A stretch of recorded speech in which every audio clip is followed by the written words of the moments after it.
Oi gente, bom dia! O Cotidiano está começando. Hoje é dia de conversar com o Dr. Marco Aurélio Cabral sobre cirurgia plástica. Então, se você tem alguma dúvida, daqui a pouquinho ele está chegando. Conversa também com uma psicanalista sobre como a gente pode lidar com o luto. Hoje também é dia de dica de maquiagem. Você vai aprender a como usar o rímel sem borrar. Também tem dica de moda. Hoje nós vamos falar sobre as listras. Então aproveita, puxa uma cadeira e chegue junto, que o cotidiano está só começando.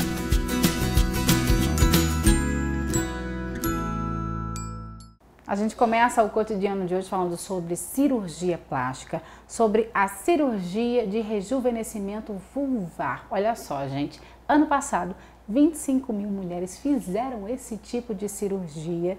E é por isso que eu estou aqui hoje com o Dr. Marco Aurélio Cabral, porque o Brasil está liderando nesse tipo de cirurgia. Muito bom dia, doutor. Bom dia, Marcela. Seja bem-vindo mais uma vez ao Muito Cotidiano. obrigado. Para falar sobre esse tipo de cirurgia que para muitas mulheres ainda gera um pouquinho de constrangimento falar sobre esse assunto, mas eu sei que 25 mil mulheres, ou seja, o seu consultório e o consultório de outros cirurgiões lotam para as mulheres se operarem e rejuvenescerem essa parte íntima, não é isso? É verdade, Marcela. A gente vê que, primeiro, há uma confusão até na cabeça das pacientes. Quem é o médico que faz essa área? Existem alguns ginecologistas que fizeram preparação nessa área, mas na formação prática do cirurgião plástico, eles praticamente, todo mundo teve o treinamento para fazer o rejuvenescimento vulvar, que isso é hoje digamos, a mídia ajuda bastante na divulgação disso. No passado era uma coisa muito íntima, muito focada mais na relação marido-mulher, mas hoje a gente vê que as próprias mulheres, talvez pela libertação sexual que a gente vê hoje em dia, vemos hoje em dia que as mulheres mais jovens, elas começam uma vida sexual mais precoce. A gente vê hoje a mídia televisão, a mídia fonada, a mídia social hoje se divulga muito sobre isso. Praticamente nós temos 6 cirurgias nessa região, que ela vai desde o Monte de Vênus à região perineal próximo ao ânus. Entendi. Umas cirurgias bem procuradas é a diminuição do Monte de Vênus. O que é que vem a ser isso? Essa região pubiana, onde ficam os pelos pubianos. No passado tinha muitos jargões, tinha muita brincadeira. Eu ia tirar uma brincadeira agora. É o capô de Fusca? Isso. Ah, tá. Essa região que muitas mulheres acham que está inchada, é nada mais nada menos do que... E que marca? Quando coloca uma roupa mais justa? Principalmente na academia. É uma queixa, doutor, eu coloco uma roupa de academia e eu me sinto incomodada, porque eu vejo que é um pouco maior de tamanho e isso incomoda ela. E quando a gente vai ver, tem outras alterações também. Então, o principal procedimento na região para diminuição do Monte de Vênus é a lipoaspiração. Ah, é? Um procedimento que o edema ele posterga um pouco, mas é um procedimento que sempre dá um benefício muito grande ao paciente. Outros procedimentos muito realizados é a labioplastia, que é a diminuição dos pequenos lábios. Pacientes que teve na infância fatores genéticos, infecção urinária de repetição, ela pode ter o desenvolvimento dos pequenos lábios. E isso causa incômodo, principalmente quando a mulher começa a atingir a maturação sexual. Fissuras de repetição, infecções urinárias de repetição, acúmulo de bactérias, de fungos. Quando a gente vai fazer o exame nessa paciente, ela tem uma hipertrofia dos pequenos lábios. É quando os pequenos lábios ultrapassam os grandes lábios.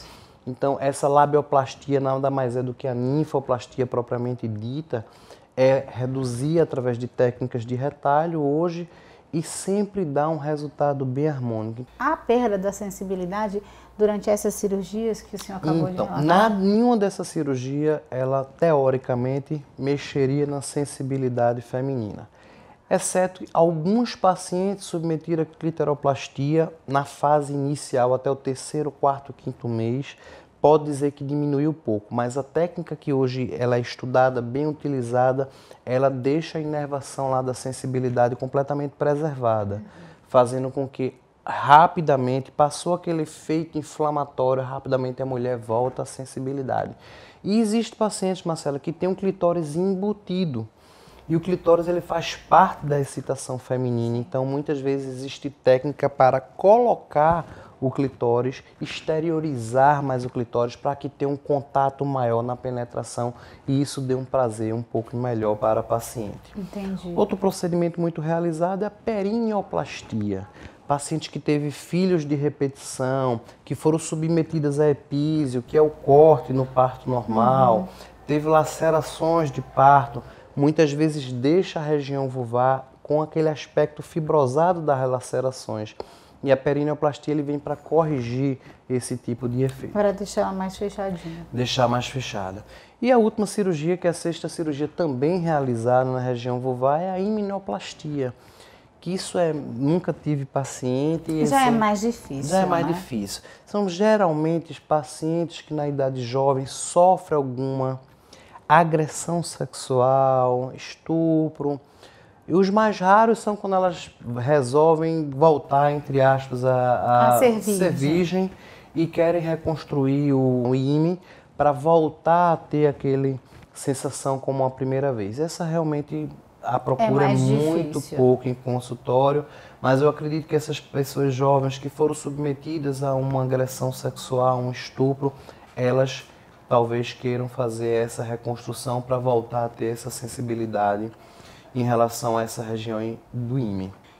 E com relação ao pós-cirúrgico, faz a cirurgia, como é que essas mulheres elas vão se recuperar? Tem algum procedimento assim? Então, varia entre esses 6 procedimentos. Geralmente são muito tranquilas. A gente pede para nas primeiras semanas não usar roupas apertadas, não usar... Calcinha? Isso, pode usar a calcinha, mas não pode comprimir essa região. Cuidados com higiene, a gente pede para evitar relação sexual por no mínimo 30 dias, mas a grande maioria é uma área muito vascularizada e cicatrizações geralmente nessa área são muito boas. Muito mais rápido, né? Muito mais tranquilo. Alguma contraindicação? Tem alguma mulher que não pode fazer? Idade? Muito bom. Doenças sexualmente transmissíveis, idade hoje a gente não vê. O que é que a gente solicita? Pelo menos comece a idade sexual, mas hipertrofia de pequenos lábios que lideram ranca, ninfoplastia, chegou a ter um incômodo, está tendo fissura de repetição, a gente começa a conversar com essas pacientes para ir preparando psicologicamente. Geralmente o que mais nos procura é acima dos 20 anos, é quando geralmente começa a ter a vida sexual mais ativa e aí sim eles voltam, procuram para que haja um rejuvenescimento nessa área. Muito bem, tá aí, dúvidas muito esclarecidas. Muito bom, espero ter esclarecido as dúvidas. Adorei nosso bate-papo, como sempre. Obrigada, Marcela, doutor. Obrigado. Obrigadão, viu? Outras dúvidas nesse site que está aparecendo aí na sua tela, doutor Marco Aurélio Cabral, ou então vem para cá, senta aqui nesse sofá que o doutor Marco Aurélio vai responder todas as suas dúvidas. Adorei, obrigada. Obrigado. Bom dia. Bom dia, tchau. Você está querendo fazer um bolo para a família hoje, mas está achando que vai dar muito trabalho? Que nada, é porque você ainda não conhece as misturas para bolo da Vitamassa. São super práticas, viu? E com gostinho de bolo feito em casa. Tem de chocolate, de coco, de laranja, que é o meu preferido, baunilha e brownie. Isso mesmo, minha gente. Mistura para bolo brownie é de comer rezando. O que você está esperando, hein? Experimente. Bom demais ter a família toda reunida para comer coisas gostosas, não é? Isso é muito Vitamassa, minha gente. Bom, chegou a hora de dica de make. Essa foi muito pedida, viu? Por incrível que pareça, tem muita mulher que não consegue usar o rímel sem borrar. Será que é possível? Confere aí nas dicas. Olá Marcela, olá a todos, eu sou a Adelaide Zaira, sou maquiadora e hoje eu vou dar uma dica para aqueles dias que a gente está com a maquiagem quase pronta, vai passar aquela máscara de cílio e dar aquela borrada. Vou ensinar vocês a fazer tudo isso sem borrar, vamos lá? O que eu aconselho vocês é sempre ter aquela máscara que está um pouquinho mais velha, já quase acabando, você deixa ela lá e já começa a usar outra mais nova. Por quê? A mais nova a gente usa na parte de cima e a mais sequinha a gente vai usar na parte de baixo, que é para não borrar. Então já vai ser uma coisa que vai ajudar bastante na hora de aplicar a máscara. Outra dica é usar esse aparelhozinho aqui. Esse instrumentozinho, na verdade, é anatômico, que ele vai servir para a gente colocar ele aqui na base do olho e aplicar a máscara. O que é que vai fazer? A gente não vai borrar aqui embaixo porque ele vai estar aqui, ó, fazendo todo o processo para não borrar nada. Vamos lá? O processo é super simples. A gente vai pegar esse instrumentozinho aqui, vai colocar ele abaixo do olho, bem na raiz do cílio inferior, e com o pincelzinho da máscara, a gente vai, ó, só aplicar aqui. Quando você tira, ele já tá, ó, praticamente todo pintadinho os cílios inferiores. E agora só para aplicar na parte de cima, coloca ele, fecha o olho um pouquinho e aplica. Você consegue aplicar uniformemente em todos os cílios e vai deixar ele bem volumoso sem borrar nada. Essa foi a dica de hoje, espero que vocês tenham gostado e até a próxima!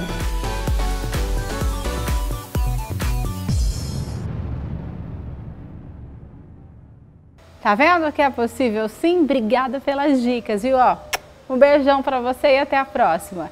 E agora eu vou para um rápido intervalo e na volta eu vou conversar com uma psicanalista sobre como a gente pode lidar com o luto. E também, ó, tem dica de moda. Hoje nós vamos falar sobre as listras. Me espera que eu volto daqui a pouquinho.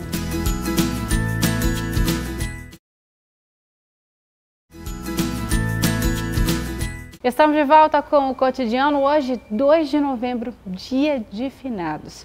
E eu vou conversar com a psicanalista Érica Albuquerque sobre como a gente pode lidar com o luto.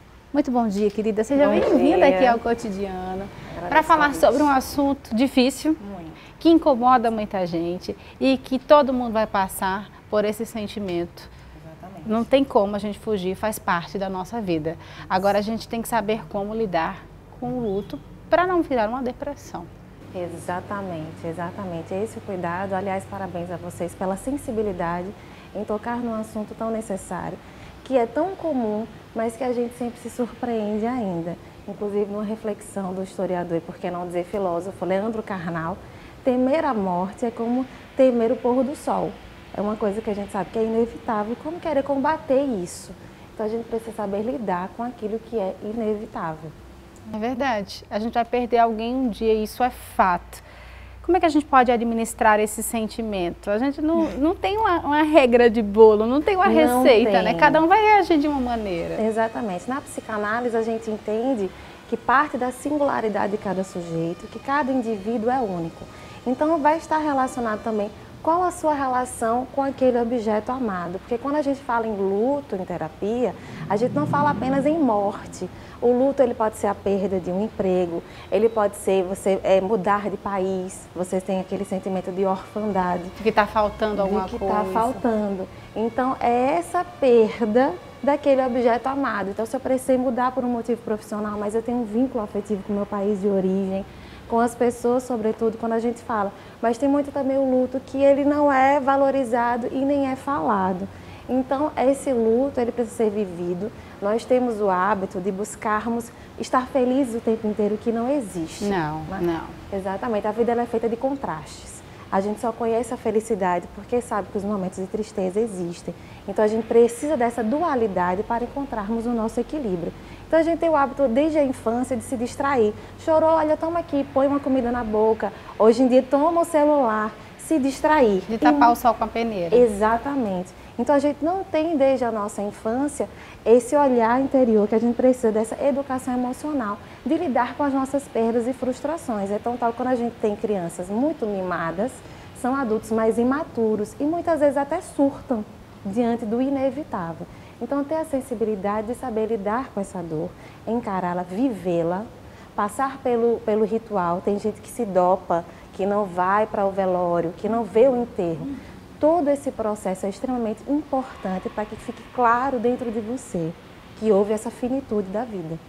Esse luto, ele tem algum prazo? A gente fica durante alguns meses e depois volta a viver? Quando é que a gente deve começar a observar que realmente está entrando em depressão? Pois é, algumas pessoas vão ter um movimento aí mais rápido, daquilo que pelo menos parece ser uma superação desse luto. Outras precisam de um tempo maior, vai depender dessas relações e de como esse sujeito é elaborado consigo mesmo. Mas a gente não tem uma regra. Às vezes a gente tem dificuldade em ouvir o enlutado, a gente já quer colocar a nossa fala. Eu superei, você tem que superar também. Não podemos impor, é o estado de cada um. Agora, se isso passa por alguns meses, numa profundidade, em que você percebe que você não tem uma melhora, em que você não aceita a partida, porque a depressão é o luto não trabalhado, é esse luto não vivido, é essa revolta. Eu não aceito a morte. Então, quando eu permaneço nesse estado por alguns meses, uns 2 meses, 3 meses, de não aceitar, aí é a possibilidade de estar entrando num processo de depressão, que a depressão é justamente essa não aceitação da realidade como ela é. Ô, Érica, geralmente quando a gente perde alguém, a gente volta para casa, acho que é a pior hora.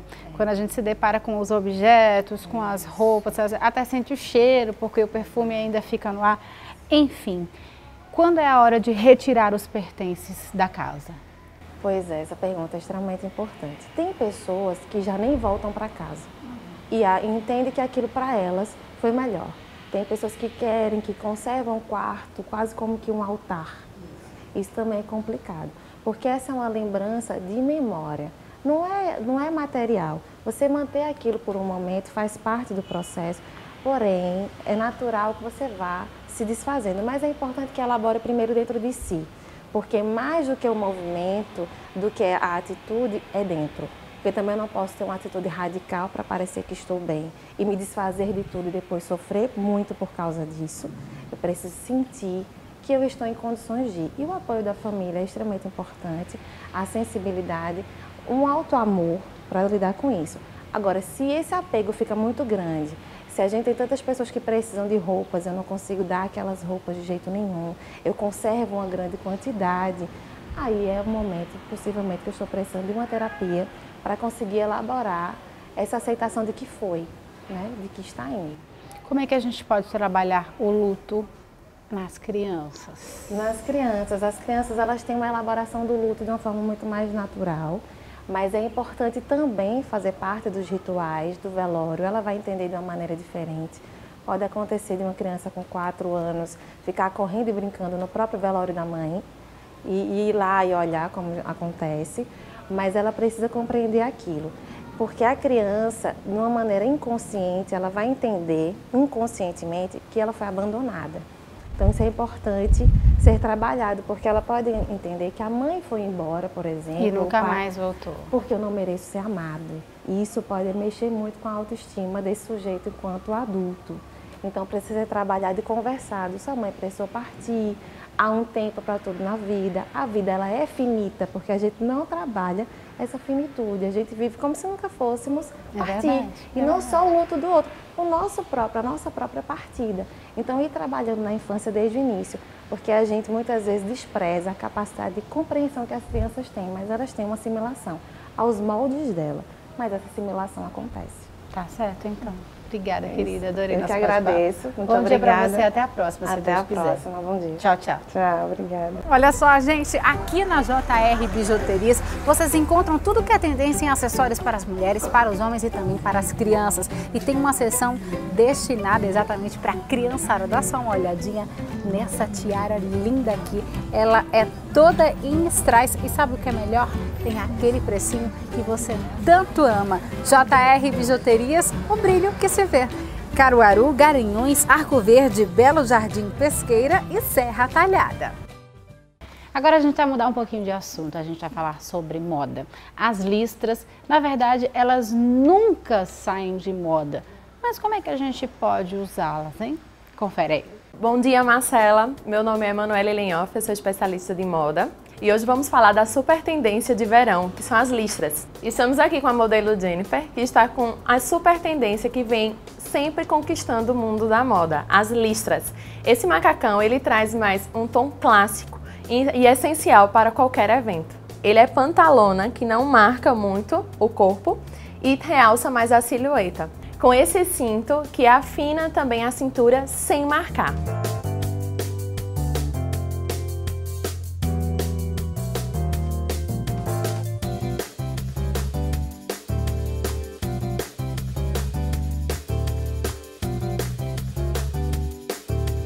E trazemos a proposta também de listras com as cores do Candy Color do verão 2018. Esse vestido é uma peça que tem várias tendências, são as listras Candy Color, os ombros à mostras, os babados e também os cortes, que são assimétricos, que também está invadindo o mundo da moda.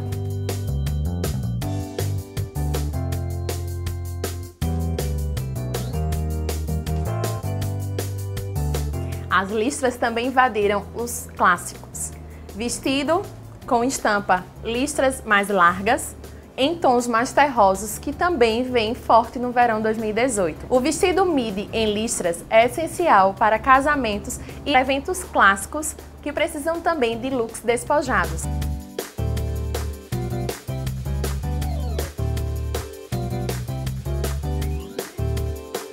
Bom, meninas, essa é a dica de hoje. Espero que vocês tenham gostado. E para mais outras dicas, acesse o Instagram Malu Story.